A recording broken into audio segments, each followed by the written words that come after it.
Efesios capítulo 5, versículo 19, va a decir claramente que debemos hablar entre nosotros con salmos, con himnos, con cánticos espirituales. Y se especifica de manera puntual, de manera específica, la necesidad de poder hablar con salmos o usando salmos. Los salmos contienen el testimonio acerca de nuestro Señor Jesucristo. Cuando miramos la historia de la iglesia primitiva, descubrimos que la primera iglesia, la iglesia del primer siglo, usaba los salmos en su adoración.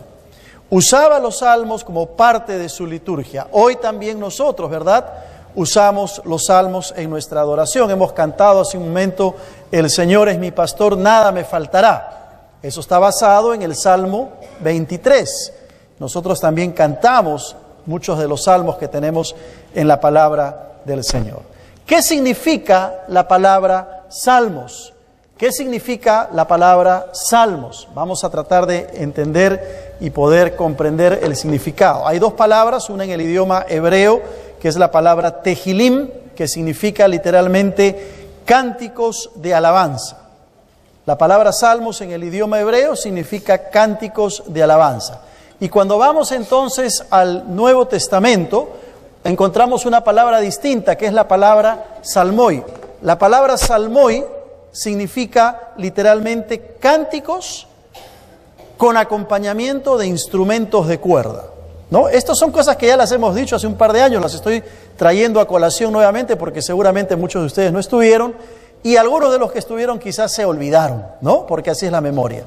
Pero tehilim y salmoi son dos palabras en el hebreo y en el griego que significa literalmente una cánticos de alabanza y la otra cánticos de alabanza con instrumentos de cuerdas. Ahora, muchas veces nos referimos a los salmos como los salmos de David. Le atribuimos a todos los salmos la autoría del rey David, pero solo 73 de los 150 salmos le pertenecen a David.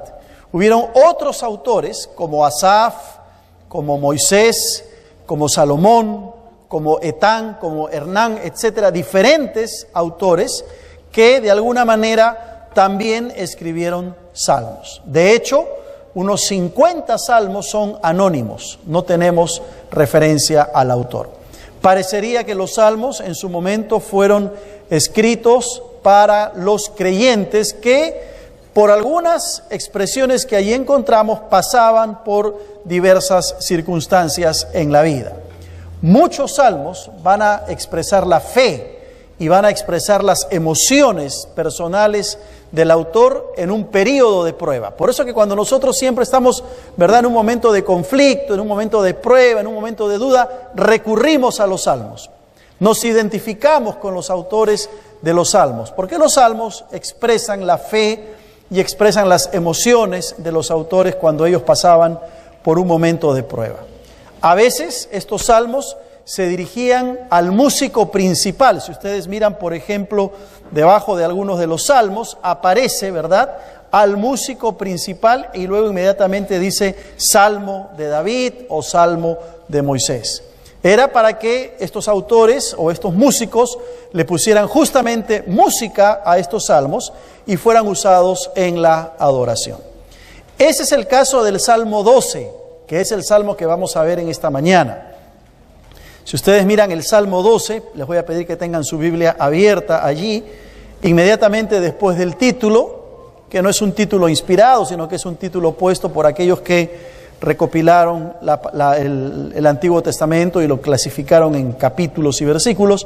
Inmediatamente se dice al músico principal sobre Seminit, Salmo de David. Se está identificando ese salmo como David, pero hablando de un músico principal, ¿no? Entonces hay un registro, podríamos decir así, de las emociones de desaliento, de ansiedad del propio salmista a lo largo de los diferentes salmos, o también del gozo agradecido, del agradecimiento ante la victoria sobre los enemigos de Dios, sobre las pruebas, etcétera, etcétera. Un aspecto común es la presencia del Dios viviente en los salmos. Tú lees todos los salmos y siempre vas a descubrir que Dios está presente. que Dios está actuando de alguna manera. Ahora veamos el Salmo 12, porque en realidad los salmos, desde el Salmo 9 hasta el Salmo 15, están enmarcados dentro de un grupo de salmos. Todos estos salmos están enmarcados dentro de un grupo de salmos, donde muchos de estos salmos son salmos proféticos, contienen profecía, en algunos casos referida al Mesías. Algunos comentaristas señalan, por ejemplo, que el Salmo 12 es un salmo profético y que va a alcanzar su cumplimiento en los días de la gran tribulación, cuando Israel tenga que pasar por esos momentos de los cuales ya hemos hablado las semanas pasadas. Leamos el Salmo 12, entonces, que es el salmo sobre el cual vamos a meditar en los próximos minutos. Dice así el Salmo 12: Salva, oh Jehová, porque se acabaron los piadosos, porque han desaparecido los fieles de entre los hijos de los hombres. Habla mentira cada uno con su prójimo, hablan con labios lisonjeros y con doblez de corazón. Jehová destruirá todos los labios lisonjeros y la lengua que habla jactanciosamente. A los que han dicho, por nuestra lengua prevaleceremos, nuestros labios son nuestros, ¿quién es Señor de nosotros? Por la opresión de los pobres, por el gemido de los menesterosos, ahora me levantaré, dice el Señor, pondré en salvo al que por ello suspira. Las palabras de Jehová son palabras limpias, como plata refinada en horno de tierra, purificada 7 veces. Tú, Jehová, los guardarás, de esta generación los preservarás para siempre. Cercando andan los malos, cuando la vileza es exaltada entre los hijos de los hombres. Este es el Salmo 12, y lo primero que viene a nuestra mente es intentar responder esta pregunta: ¿cuál es el tema del Salmo 12? Y el tema podríamos resumirlo como un llamado de parte del salmista, pidiendo auxilio, pidiendo socorro, por una razón. La razón es muy sencilla: la gente ha perdido su santidad en Dios, y esa pérdida de la santidad de Dios se expresa en el mal hablar del pueblo. Ese es el tema del Salmo 12 en general. Un llamado, un grito de auxilio, de socorro, que expresa en este caso David, porque ve que el pueblo ha perdido la santidad de Dios. Y la expresión de la pérdida de la santidad es la manera como el pueblo habla unos con otros. Qué interesante. Algo a lo cual muchas veces quizá nosotros no reparamos de una manera muy puntual. Los versículos del 1 hasta el 4 del Salmo 12 enmarcan la angustia del salmista, porque el pueblo había caído en un pecado que tenía que ver con su forma de hablar, un pecado que tenía que ver con el uso de la lengua, y ese pecado reflejaba la falta de santidad del pueblo de Israel. Hay una serie de descripciones que hace el salmista de la condición espiritual que el pueblo tenía en aquel momento. Hemos dicho hace un momento que los salmos expresan la fe, pero también las emociones de los autores. Y en este caso, en el Salmo 12, de manera particular, se está expresando lo que siente el rey David cuando ve que el pueblo ha perdido la santidad en Dios. Y cuando ve que el pueblo ha perdido la santidad de Dios, no por pecados grotescos, sino por el pecado de hablar incorrectamente, de hacer un mal uso de la lengua. ¿Cuáles son esas descripciones de la gente? Bueno, lo primero que el salmista va a decir es: se acabaron los piadosos. Mira el versículo 1 del capítulo 12. Salva, oh Señor, ese es el grito de angustia, es el grito de auxilio del salmista. Salva, oh Señor, porque se acabaron los piadosos. David está contemplando que en el pueblo ya no hay más gente piadosa. Lo contrario a una persona piadosa es una persona impía. Alguien que ha dejado la piedad, la santidad. Y la desesperación del salmista se expresa en esta manera: Señor, sálvanos, porque no hay más piadosos. Se acabaron los piadosos. El rey David está viendo que en el pueblo no había piedad, no había santidad. Y describe una situación terrible en el pueblo. Se habían olvidado de Dios, se habían vuelto impíos, se habían vuelto pecadores. Era una situación trágica en el pueblo de Israel. Qué interesante, porque cuando uno va al Nuevo Testamento, descubre que el apóstol Pablo le va a decir a Timoteo en una de sus cartas: gran ganancia es la piedad acompañada de contentamiento. Gran ganancia es la piedad acompañada de contentamiento. ¿Cuál era la situación del pueblo de Israel en aquella época? No había gente piadosa. No había gente que buscaba la santidad de Dios. Habían caído en la impiedad. Habían caído en el pecado. Pero inmediatamente dice, la segunda parte del versículo 1, han desaparecido los fieles de entre los hijos de los hombres. La segunda descripción es que desaparecieron los fieles. Desaparecieron los fieles. No hay más fidelidad en el pueblo de Israel. Ahora, si tú has prestado atención a lo que dice la última parte del versículo 1, el salmista está diciendo: han desaparecido los fieles. Esto quiere decir que en algún momento en el pueblo de Israel hubo gente que era fiel. Hubo gente que se mantenía en fidelidad a Dios, pero de un momento a otro o en alguna circunstancia empezaron a desaparecer y se volvieron infieles. Era gente fiel, pero empezaron a desaparecer los fieles y se volvieron en gente infiel. Está hablando de personas que amaban a Dios, está hablando de personas que eran obedientes, piadosas, pero que cambiaron su estilo de vida, cambiaron sus patrones mentales y se volvieron infieles. Sin duda una situación trágica para el pueblo de Israel. Ahora, cuando hablamos de fidelidad, ¿verdad? Estamos hablando de lealtad. Estamos hablando de honradez, estamos hablando de nobleza. Y siempre que se trata de fidelidad, se supone de la existencia de un pacto, se supone de la existencia de una alianza, de un compromiso contraído por dos partes. Dios había hecho un pacto con la nación de Israel, pero Israel se había rebelado contra Dios, fueron infieles. Desaparecieron, no están más.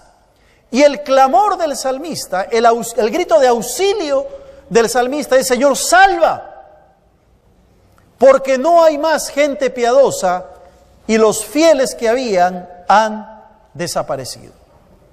¿Qué situación más trágica para la nación de Israel?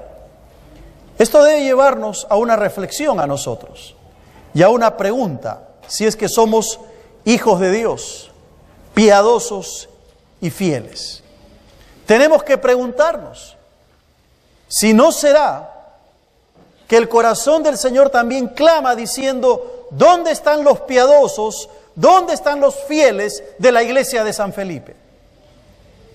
Hay un clamor en el salmista que expresa el clamor de Dios. Y cuando hablo de piedad, cuando hablo de fidelidad, no estoy hablando de una actitud mística, de venir a la iglesia a golpearnos el pecho, de cambiar el tono de nuestra voz, de caminar con una actitud aparentemente muy espiritual. No estoy hablando de eso. La piedad y la fidelidad se expresan en el carácter cristiano. Se expresan en el corazón del creyente, en la integridad, en el caminar día a día de acuerdo a la voluntad de Dios. Ahí se ve a la gente piadosa, ahí se ve a la gente fiel. Nosotros tenemos el concepto, ¿verdad?, por un contexto religioso en el cual la mayoría de nosotros hemos crecido, que la gente piadosa es la gente que se golpea el pecho, que asume una postura mística, ¿verdad? Una gente que quizá aparenta cierta religiosidad. Pero cuando la Biblia habla de gente piadosa y de gente fiel, no está hablando de eso. Está hablando de carácter. Está hablando de integridad. Está hablando de lo que tú y yo somos a solas o en la oscuridad. Está hablando de la conducta diaria del creyente. A eso se refiere una persona piadosa, una persona fiel. Y aquí tenemos que preguntarnos cada uno de nosotros si es que somos creyentes piadosos y fieles. El rey David ha expresado un clamor terrible al ver que en el pueblo ya no hay más piadosos, ya no hay más gente fiel. Había muchos religiosos, sí. Había mucha gente que aparentaba espiritualidad. Había mucha gente que se golpeaba el pecho. Pero piadosos y fieles no había. Salva, Señor, porque se acabaron los piadosos, porque han desaparecido los fieles. ¿Eres un creyente piadoso? ¿Eres un creyente fiel al Señor? Fiel con tu tiempo, con tus recursos, con tus capacidades, con los dones que Dios te ha dado. ¿Eres fiel? Ahora, ¿cómo se expresan estas descripciones que hace el salmista? Bueno, en primer lugar, lo expresa por medio de la mentira. Por medio de la mentira. Mira el versículo 2. ¿Qué dice el versículo 2?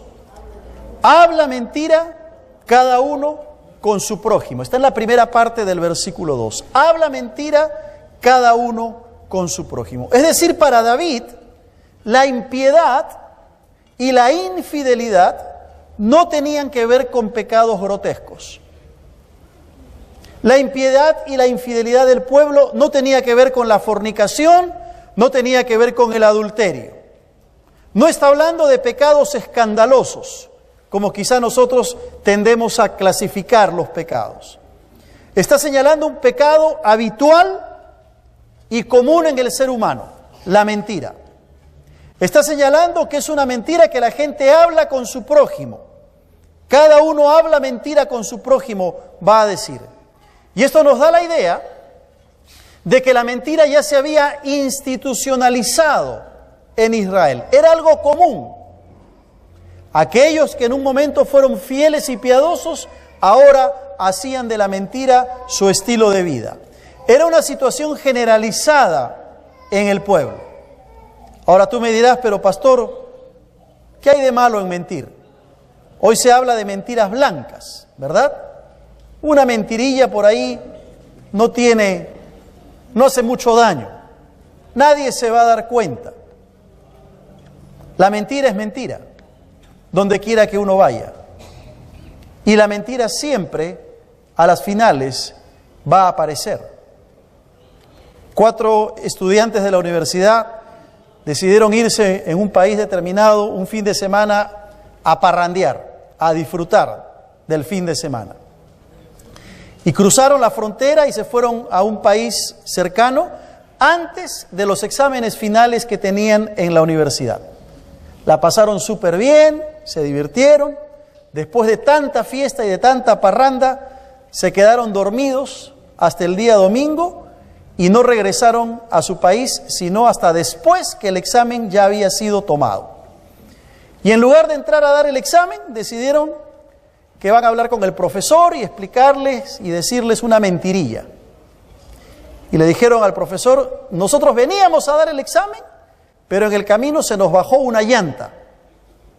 Y eso nos atrasó y le pedimos que por favor nos tome el examen. El profesor con mucha sabiduría les dijo, está bien, no hay problema. Y les hizo solamente 2 preguntas. Los agarró a los estudiantes, los puso en ambientes separados y les puso la primera pregunta que tenía que ver sobre el curso. Y ellos dijeron, qué fácil está esta pregunta. Vamos a responderla fácilmente. Valía 5 puntos. La siguiente pregunta valía 95 puntos. Y era esta: ¿cuál fue la llanta que se bajó? Ya se imaginan las respuestas. La mentira es como un boomerang. Siempre haya la forma de regresar para golpear al mentiroso. Siempre. De alguna manera u otra. ¿Por qué? Porque la mentira es la expresión o una manifestación contraria a lo que se sabe o a lo que se cree. La mentira, la Biblia habla mucho acerca de la mentira. No tengo que darles un mensaje acerca de la mentira. Todos hemos visto lo que la palabra del Señor dice en cuanto a la mentira, ¿verdad? Colosenses va a decir, no mintáis los unos a los otros, habiendo despojados del viejo hombre con sus hechos. Efesios 4 va a decir, por lo cual dejad la mentira y hablad verdad cada uno con su prójimo. El Salmo 34 va a decir, guarda tu lengua del mal y tus labios de hablar engaño. Proverbios va a decir que hay varias cosas que Dios aborrece, entre ellas la mentira. Noten que el pecado de Israel no era la fornicación, no era el adulterio, no eran pecados grotescos, era que habían institucionalizado la mentira entre ellos. La segunda descripción que hace es la de labios lisonjeros. En el versículo 2 va a decir, hablan con labios lisonjeros y con doblez de corazón. La lisonja es la adulación que se hace a una persona para obtener algún beneficio, para ganar su voluntad. Es lo que en lenguaje común llamaríamos la sobonería, ¿no? Eso es la lisonja. Y es interesante que la lisonja, aquí David la asocia con la doblez de corazón. ¿De qué está hablando? Está hablando de falta de sinceridad. El Salmo 5, en el versículo 9, también lo va a mencionar. Ya el Salmo 5 lo estudiamos hace un par de años. Solamente quiero leer el versículo 9 del Salmo 5. Porque en la boca de ellos no hay sinceridad. Sus entrañas son maldad. Sepulcro abierto es su garganta. Con su lengua hablan lisonjas. Está hablando de adulación. Está hablando de una alabanza interesada, hipócrita. Una adulación que se hace con el fin de recibir algo a cambio, con el fin de obtener un beneficio de alguien. ¿Y sabes por qué Dios prohíbe la lisonja? Porque cuando tú adulas a una persona, estás quitándole la gloria de Dios. Estás poniendo a esa persona a los niveles de Dios. El que hace lisonjas es una persona que no es cristocéntrica. Es una persona homocéntrica, centrada en el hombre, antropocéntrica, diríamos más bien. Es alguien que solo piensa en las bendiciones y en la prosperidad personal y llega a pensar que esa es la verdadera razón del Evangelio y de la vida. Así que lo que David está describiendo aquí es que la impiedad y la infidelidad se están expresando por el hablar del pueblo. Vuelvo a repetir, no por ningún pecado escandaloso ni grotesco, no está hablando de asesinato, de robo, de fornicación, de adulterio, no. Está diciendo que no hay más piadosos, no hay más gente fiel, porque han empezado a hablar mentira, lisonjas, con sus labios. Y frente a esa realidad, David nos presenta el juicio para estas personas, destrucción. Mira la magnitud y la gravedad de este pecado con la lengua, que para David el juicio de Dios se expresa en la destrucción. El Señor destruirá todos los labios lisonjeros y la lengua que habla jactanciosamente. ¿Para quién es el juicio? ¿Para quién es el castigo y la muerte? Para los que hablan lisonjas y para los orgullosos. Dice ahí la lengua que habla jactanciosamente, orgullosamente. Ahora tú dirás, ¿qué tiene que ver el orgullo con todo esto? Tiene mucho que ver, porque si has notado el versículo 2, está asociando los labios lisonjeros con doblez de corazón. ¿Qué cosa es la doblez de corazón? La hipocresía. La Biblia va a decir que el hombre de doble ánimo es inconstante en todos sus caminos. Tarde o temprano, el que hace uso de la mentira o de la lisonja va a expresar el orgullo de su corazón. Tarde o temprano, tu hablar va a expresar lo que hay en tu corazón. Y si tú hablas mentira, y si tú haces uso de las lisonjas y de la adulación, tarde o temprano tu corazón va a expresar orgullo, jactancia. El orgullo nace en el corazón de la persona, pero se expresa en el hablar. El orgullo se anida en el corazón de la persona, pero se manifiesta en tu forma de hablar. Y fíjate a dónde llegó el mal hablar del pueblo. En el versículo 4 está expresado hasta dónde pudo llegar esa falta de santidad expresada en el mal hablar del pueblo. Versículo 4, a los que han dicho, por nuestra lengua prevaleceremos, nuestros labios son nuestros, ¿quién es Señor de nosotros? ¿A dónde llegó el pecado y la impiedad del pueblo? Que prácticamente lo que hicieron fue decir, no necesitamos a Dios. Somos más que cualquiera. Yo tengo la razón. No discutan conmigo porque yo nunca me equivoco. Los que dijeron, por nuestra lengua prevaleceremos, triunfaremos. Nuestros labios son nuestros. ¿Quién es Señor de nosotros? ¿Quién va a venir a decirme a mí las cosas? Por favor. Otra versión dice, con tener boca nos basta.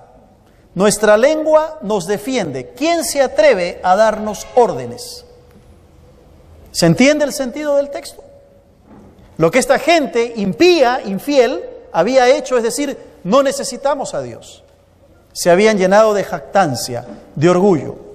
La Nueva Versión Internacional va a decir, venceremos con la lengua. En nuestros labios confiamos. ¿Quién puede dominarnos a nosotros?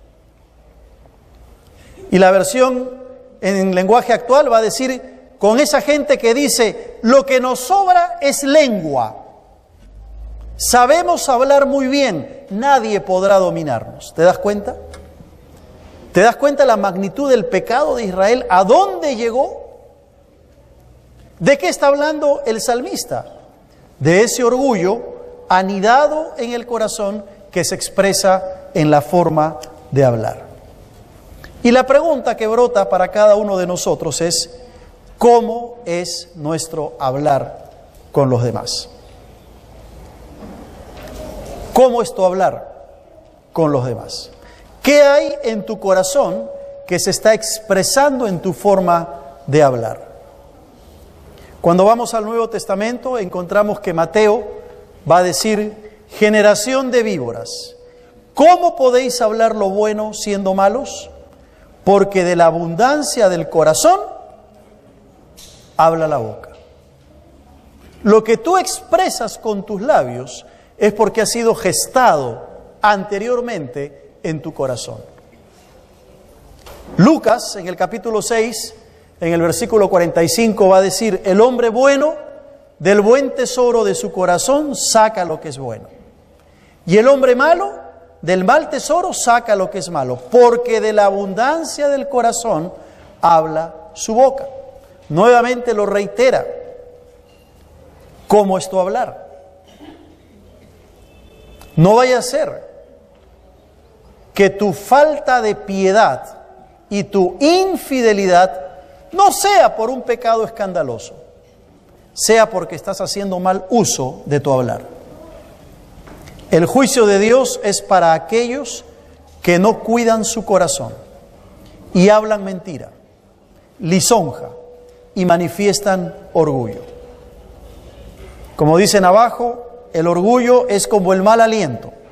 Todos lo notan menos el que lo lleva. Todos lo notan menos el que lo lleva.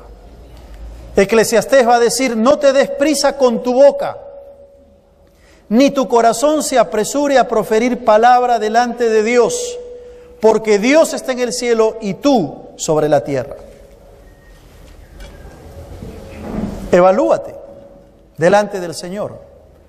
Cuando hablas con tu esposo, con tu esposa, con tus hijos,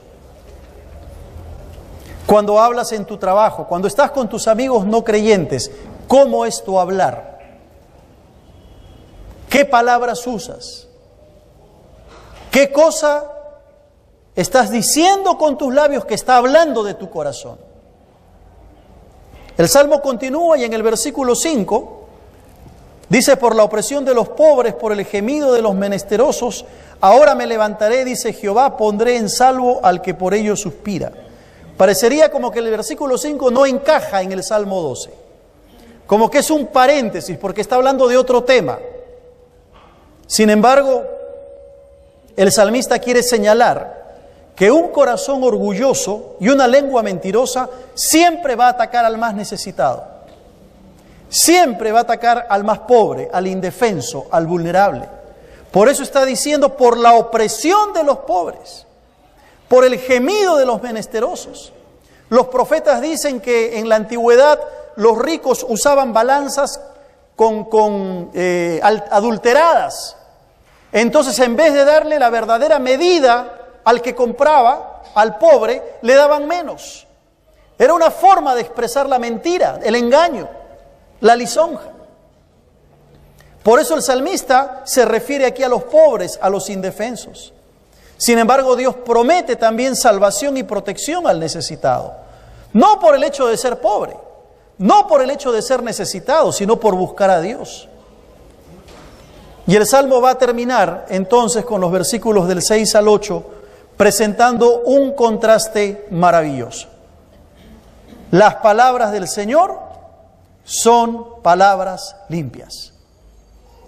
Como plata refinada en horno de tierra purificada 7 veces. Tú, Señor, los guardarás, de esta generación los preservarás para siempre. ¿Qué está haciendo el salmista? Está poniendo un contraste entre el pueblo que hablaba mentira y lisonja y el Señor cuyas palabras son palabras limpias, tal como lo dice. Está presentando un contraste entre el cielo y la tierra, entre lo incorruptible y lo corruptible. Se marca el contraste entre las palabras de Dios y las palabras del hombre. Y va a decir, las palabras del Señor son limpias.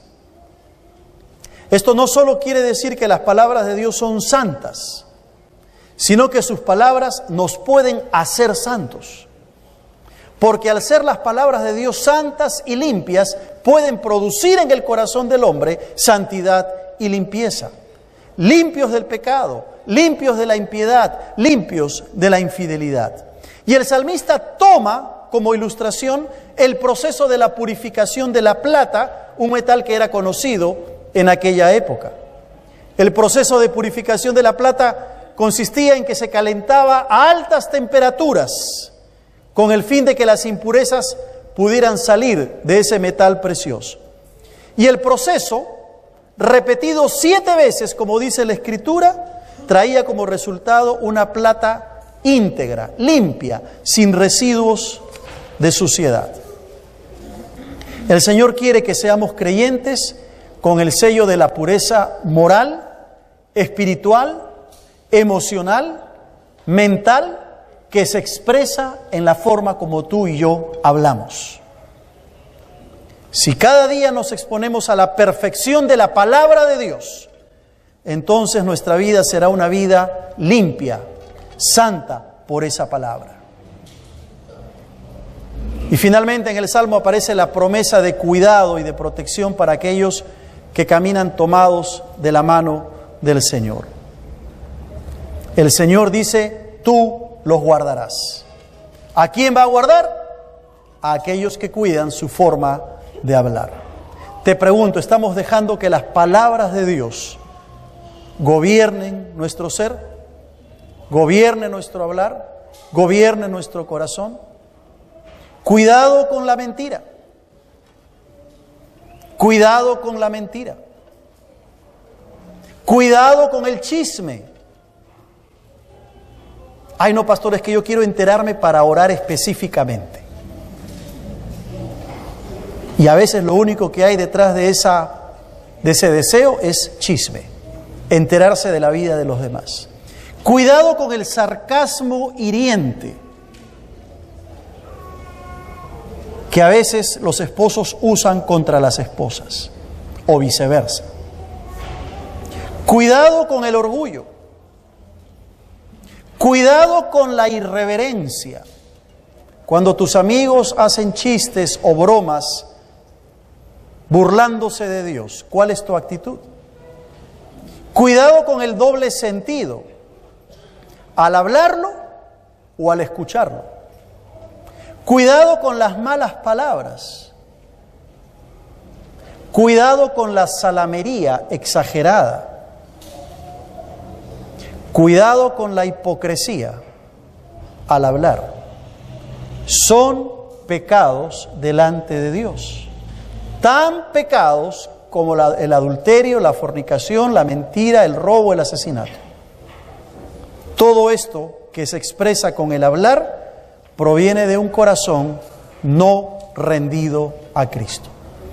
Esa es la enseñanza del Salmo 12. En pocas palabras, dejemos que la palabra limpia del Señor gobierne nuestro corazón y gobierne nuestro hablar. De esa manera, entonces, nadie podrá decir, desaparecieron los piadosos, desaparecieron los fieles, se acabaron. ¿Dónde están? Están aquí, porque estamos cuidando nuestra forma de hablar. Amén. Que el Señor nos ayude a todos. Vamos a orar.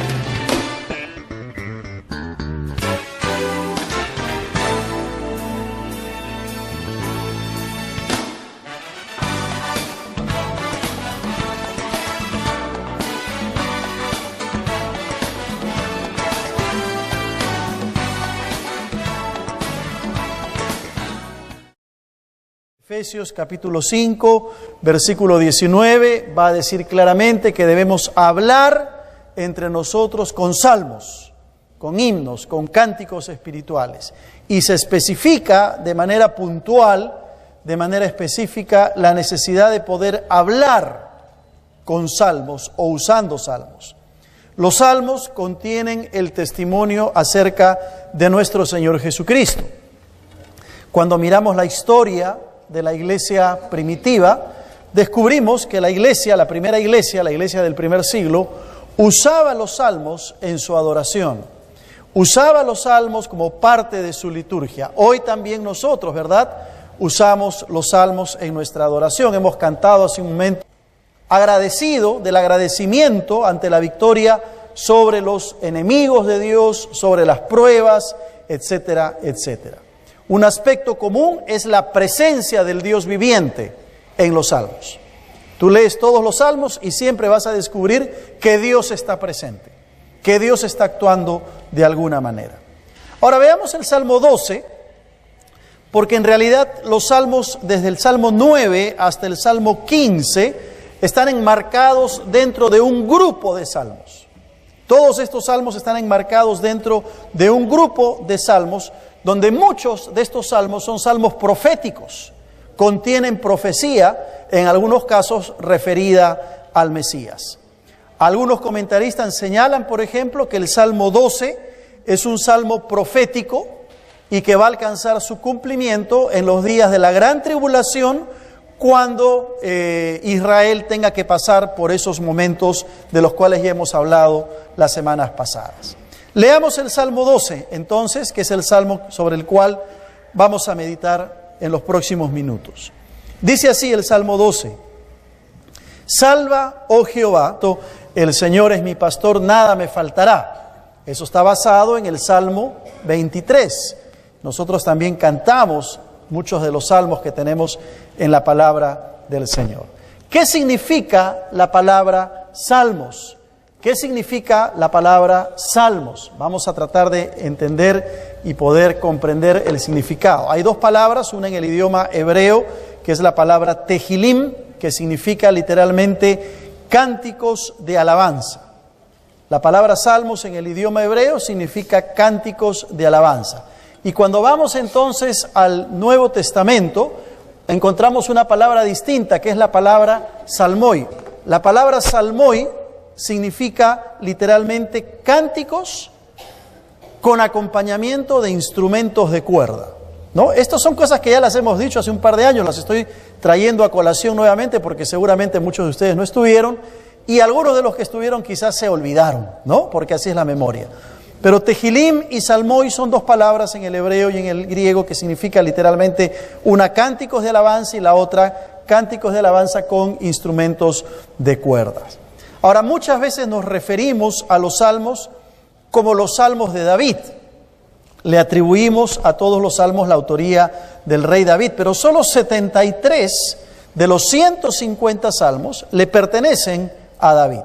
Hubieron otros autores como Asaf, como Moisés, como Salomón, como Etán, como Hernán, etcétera, diferentes autores que de alguna manera también escribieron salmos. De hecho, unos 50 salmos son anónimos, no tenemos referencia al autor. Parecería que los salmos en su momento fueron escritos para los creyentes que por algunas expresiones que allí encontramos pasaban por diversas circunstancias en la vida. Muchos salmos van a expresar la fe y van a expresar las emociones personales del autor en un periodo de prueba. Por eso que cuando nosotros siempre estamos, ¿verdad?, en un momento de conflicto, en un momento de prueba, en un momento de duda, recurrimos a los salmos.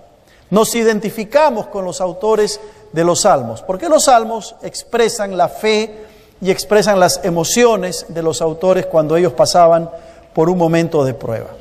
A veces estos salmos se dirigían al músico principal. Si ustedes miran, por ejemplo, debajo de algunos de los salmos, aparece, ¿verdad?, al músico principal y luego inmediatamente dice Salmo de David o Salmo de Moisés. Era para que estos autores o estos músicos le pusieran justamente música a estos salmos y fueran usados en la adoración. Ese es el caso del Salmo 12, que es el salmo que vamos a ver en esta mañana. Si ustedes miran el Salmo 12, les voy a pedir que tengan su Biblia abierta allí, inmediatamente después del título, que no es un título inspirado, sino que es un título puesto por aquellos que recopilaron el Antiguo Testamento y lo clasificaron en capítulos y versículos. Inmediatamente se dice al músico principal sobre Seminit, Salmo de David. Se está identificando ese salmo como David, pero hablando de un músico principal, ¿no? Entonces hay un registro, podríamos decir así, de las emociones de desaliento, de ansiedad del propio salmista a lo largo de los diferentes salmos, o también del gozo